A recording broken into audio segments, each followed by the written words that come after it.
Salut tout le monde, c'est Apo86, bienvenue dans cette nouvelle critique à chaud, consacrée donc à un film, un live action que j'ai découvert dimanche par hasard.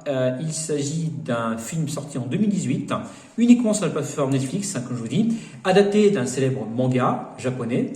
Il s'agit de Bleach ou Bleach en japonais. Donc Bleach, ça raconte quoi? Donc l'histoire de Ichigo Kurosaki, 15 ans, donc vivant au Japon, qui a la particularité de voir des spectres depuis sa petite enfance en France. Un soir, sa routine est un petit peu perturbée par l'arrivée dans sa chambre d'une adolescente, Rukia Kuchiki, qu'il prend d'abord pour le fantôme d'une samouraï. Donc il la suit, un petit peu intrigué.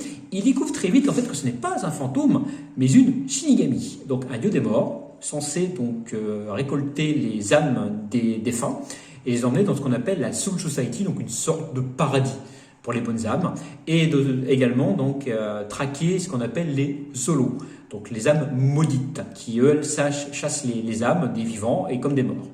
Donc lors d'un combat qu'elle perd, Rukia transmet donc ses pouvoirs à Ichigo, puisqu'il a, d'après elle, une grande âme spirituelle. Le souci, c'est que transférer ses pouvoirs de Shinigami à un être humain est formellement interdit par les règles de la Soul Society. Donc très vite, Ichigo et Rukia, qui est condamnée à rester sur Terre le temps qu'elle récupère ses pouvoirs et que l'âme spirituelle d'Ichigo soit assez forte pour les transférer, et sont poursuivis par d'autres Shinigami, donc ils sont condamnés à mort par les deux, puisque c'est la peine de mort qu'ils encourent tous les deux, et Ichigo doit également donc, jouer son rôle maintenant de Shinigami et poursuivre les Zolos.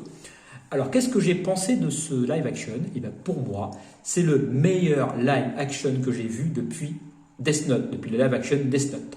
Les personnages sont super bien choisis, enfin les acteurs sont super bien choisis. C'est super bien réalisé, le film étant réalisé par Shinsuke Sato.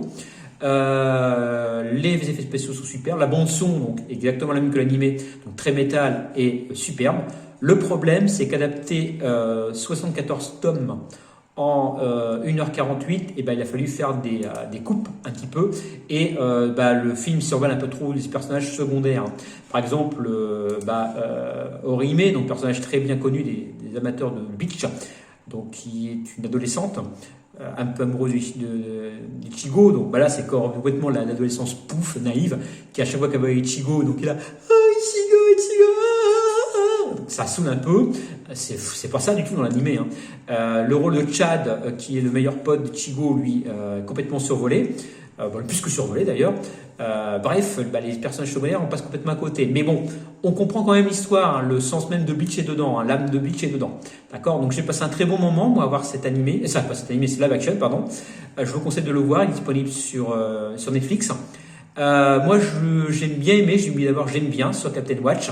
Et niveau note, je lui mets la note de 7 sur 10 sur Sens Critique. D'accord. Donc j'espère que cette vidéo vous a plu. N'hésitez pas à la commenter. Moi je vous dis à la prochaine et je vous dis gardez l'esprit critique. Salut!